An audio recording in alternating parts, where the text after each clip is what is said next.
बिस्मिल्लाहिर्रहमानिर्रहीम। एक नए प्रोग्राम के साथ और एक धमाकेदार धमाका। खबर के साथ आपकी खिदमत में हाजिर हैं। सुप्रीम कोर्ट ने क्या फैसला कर दिया गिलानी साहब? बल्कि ये कहेंगे रातों रात सुप्रीम कोर्ट में क्या हो गया। ये वैसे हुआ क्या रात को? क्योंकि कुछ कुछ तो चेंजेस हुआ हुई। है, कुछ तो हुआ है। देखें, पहले नाजरीन हम बात कर रहे हैं, ये जो पीटीआई के हक में सुप्रीम कोर्ट की 8 रुकनी बेंच ने फैसला दिया है कि उनकी जो रिजर्व सीटें हैं कौमी असम्बली और सूबाई असम्बलियों में उनको मिलनी चाहिए और पीटीआई को एज ए पार्टी रिस्टोर होना चाहिए पार्लियामेंट में। इसके थोड़े से जो पॉलिटिकल इम्पैक्ट है और जो इसका बैकग्राउंड है उस पर थोड़ी सी बात करेंगे। पहले ये फैसला जो सुन्नी इत्तेहाद कौंसिल के नाम से, मैंने तो हमेशा आपको कहा था कि सुन्नी इत्तेहाद कौंसिल ना कहा करें, पीटीआई कहा करें। ठीक है। तो ये कहा था कि 3 रुकनी बेंच जो चीफ जस्टिस और उनके साथ 2 जजेस होते हैं वो ये फैसला अनाउंस करेंगे 9 बजे सुबह। ठीक है। उसके बाद फिर रात गए, ये डेवलपमेंट फिर चेंज हुई और कहा गया कि जनाब फुल कोर्ट जिसने सारा सुना है वही बैठेगी और अपना फैसला सुनाएगी। 12 बजे का टाइम था। 12 बजे के वक्त सुनाएगी और वो 12 सवा 12 के करीब सुना दिया उन्होंने फैसला। तो ये कुछ तो हुआ है। देखें, अब ये मज़े की बात ये है मेहताब साहब के जो 3 रुकनी बेंच इसने पहले सुनाना था फैसला, उसमें थे चीफ जस्टिस साहब और नईम अफ़गान साहब और एक और जज थे। ये सारे वो हैं जिन्होंने नोट ऑफ डिसेंट लिखा है। ठीक है। और एग्री नहीं किए लार्जर फैसले से। ठीक है। तो 8 रुकनी बेंच ने तो ये कहा है कि ये पीटीआई की सीटें हैं, सॉरी, और पीटीआई को दी जाएं और पीटीआई को एज ए पार्लिमानी पार्टी रिस्टोर किया जाए और उनको 15 दिन का मौका दिया जाए। जो लोग जिन्होंने पीटीआई की रिप्रेजेंटेशन की है लेकिन मानी नहीं गई, इंडिपेंडेंट हो गए थे और वो ठीक लिखे। है, आपकी बात मुझे समझ आ अब गई। दूसरी तरफ जो नोट ऑफ डिसेंट है 5 रुकनी बेंचों में से भी कुछ लोगों ने तो ये माना है कि पीटीआई एज ए पार्टी है, उसको इस रिंग से बाहर नहीं होना चाहिए। ठीक है। लेकिन साथ साथ में उन्होंने कहा जी कि सुन्नी इत्तेहाद कौंसिल की जो कि प्राइमरी पिटीशन थी बेसिकली, उसकी सीटें ये नहीं बनती हैं। तो चूंकि वो पार्लिमानी पार्टी नहीं है, उसने इलेक्शन नहीं लड़ा है, वो जो सारी दलीलें इलेक्शन कमीशन ने और उन्होंने दी थी। ठीक है। अब इसके 2 आस्पेक्ट हैं बड़े, फिर आप इस पर बात कीजिएगा।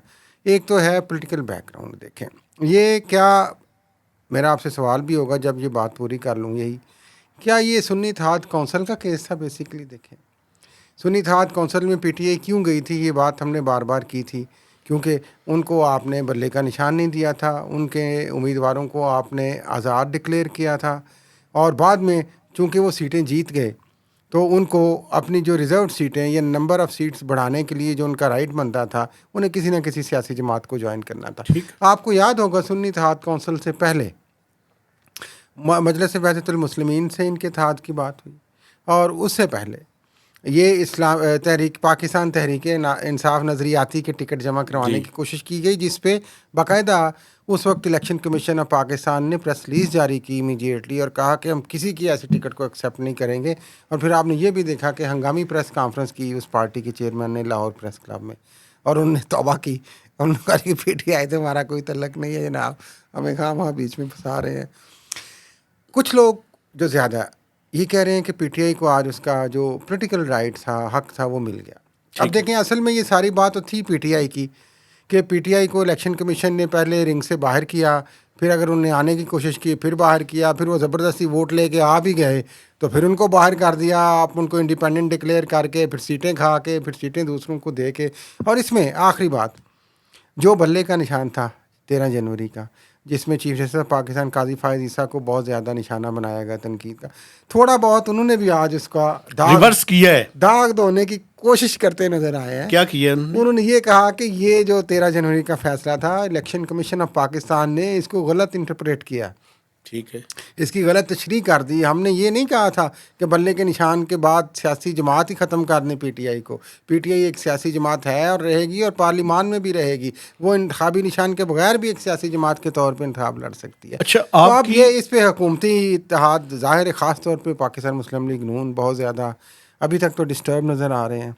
तो आदर रिव्यू में जाएंगे क्या होगा, लेकिन 11 के करीब जो 13 रुकनी बेंच था उन्होंने पीटीआई को एक सियासी हकीकत के तौर पे माना और इस पार्लिमानी और जमहूरी प्रोसेस को एक फेयर मैनर में मैं आपके सामने जो बात डिस्कस करना चाहता हूँ वो एक पॉलिटिकल एस्पेक्ट है और एक उसके लीगल और अब उसके ऊपर होने वाले असरात हैं। मैं पहले असरात के ऊपर आ जाता हूँ।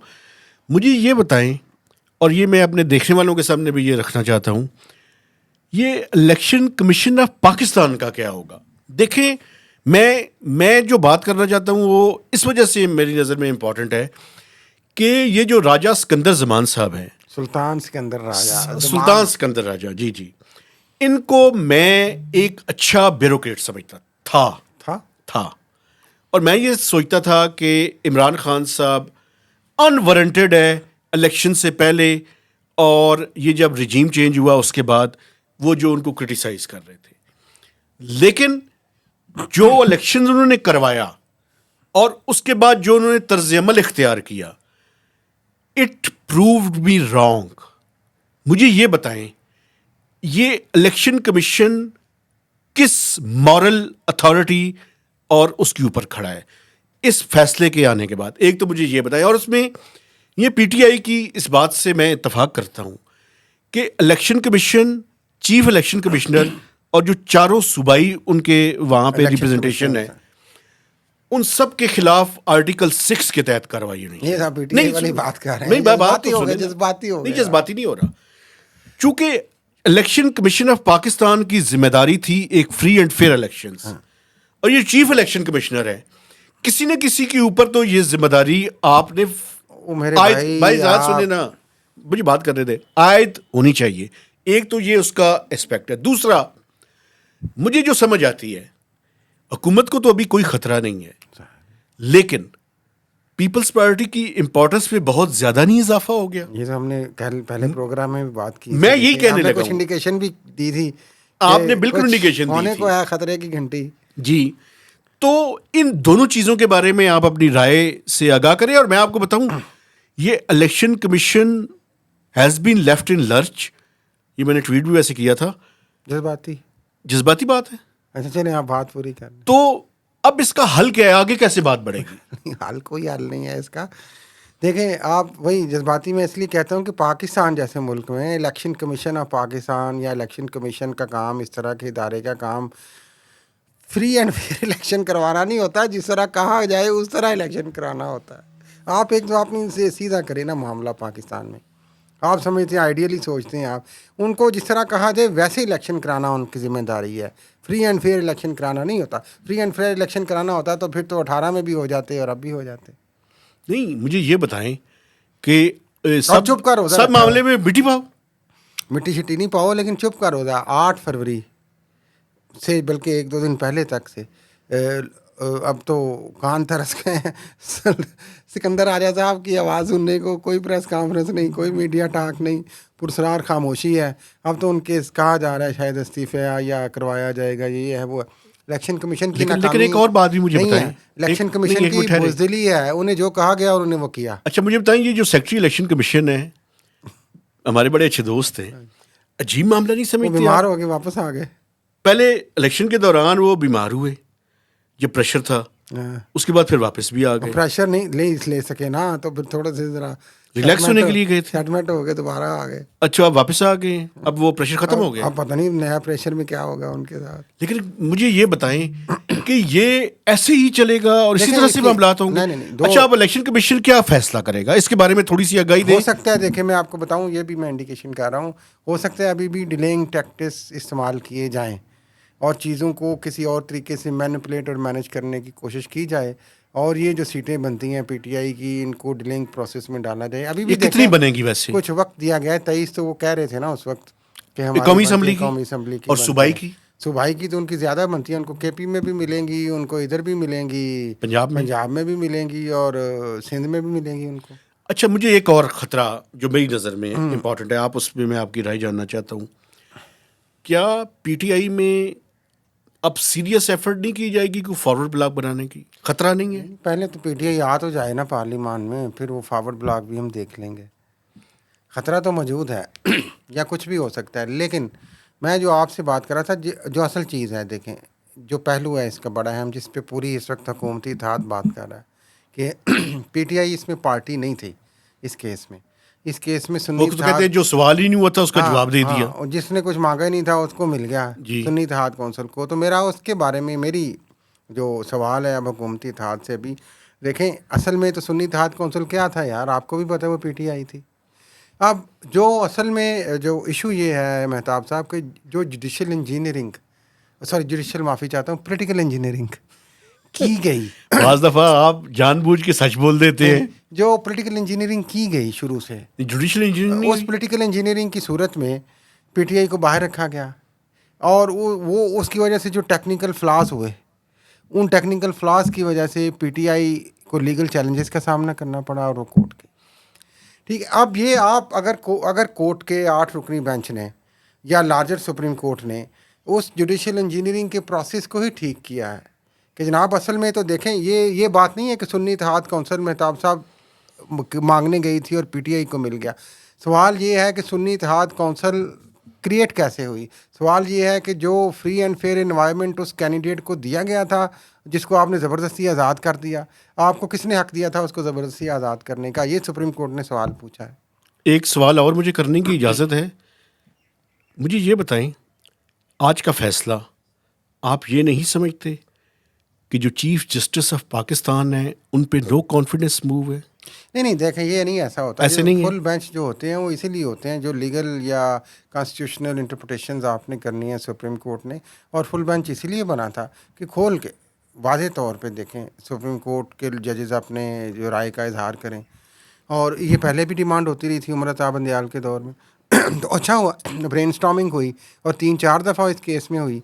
तो जो जुडिशल इंजीनियरिंग, असल चीज़ देखें, ये नहीं है कि मैं आपके पास फिर जुडिशल इंजीनियरिंग पे आ गए। असल में ये टेक्निकल आप मुझे कहीं फंसा दें और बाद में कोर्ट में कहें कि टेक्निकली तो ये मसला है, तो इसको रिलीफ नहीं मिल सकता।